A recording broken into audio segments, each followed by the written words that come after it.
Εδώ είναι το καλαμπόκι και θα το κάνουμε κάτι που το λένε παμόνια. Το κάνουμε και αλμυρά και γλυκά. Θα κάνω ένα αλμυρό επειδή μου αρέσει πιο πολύ.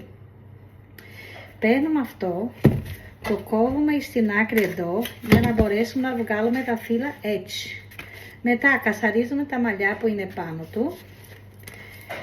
Το κασαρίζουμε και μετά μπορούμε να το πλύνουμε και να το τρίβουμε στο τρίψ. Συγγνώμη. Μπορείς να το τρίψεις. Εγώ προτιμώ να το κόψω έτσι και μετά να περάσω στο μίξερ. Το έχω κόψει όλο και το αφήνω εδώ μέσα έτσι να το χτυπήσω. Τώρα βάζουμε στο μίξ λίγο αλατάκι, λίγο λαδάκι. Βάζω λίγο λαδάκι. Βάζω και βούτυρο, αλλά επειδή δεν θέλω να βάλω βούτυρο, θα βάλω ελαιόλαδο. Το κλείνεις και το χτυπάς. Τώρα που το έχω χτυπήσει και έμεινε έτσι, μπορείς να βάλεις και λουκάνικο μέσα και τυρί. Εγώ θα βάλω μόνο αλάτι και λάδι.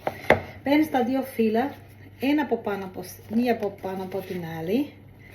Παίρνεις όλο το μείγμα, το κάνεις έτσι και το τυλίγεις.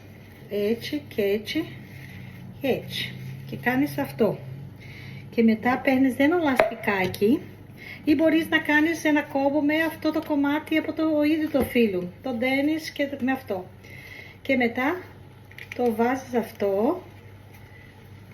Το δένεις, βλέπεις, έτσι. Και μετά θα έχεις ένα βραστό νερό και όταν θα βράζεις θα το βάλεις μέσα. Έτσι έβγαλα από το νερό βραστό μετά από 20 λεπτά την παμόνια. Ακόμα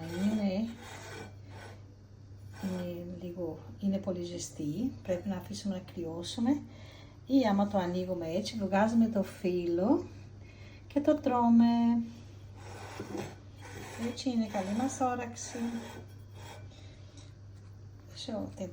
Θα προσπαθήσω να το ανοίξω λίγο. Κάνεις έτσι το φύλλο και βλέπεις πως είναι από μέσα. Επειδή είναι ζεστά ακόμα, μετά θα είναι. Το κόβεις και το τρως. Ας το φάω ένα κομματάκι. Ακόμα ζεστό είναι να το δείτε. Το κάνεις έτσι. Και αυτό είναι.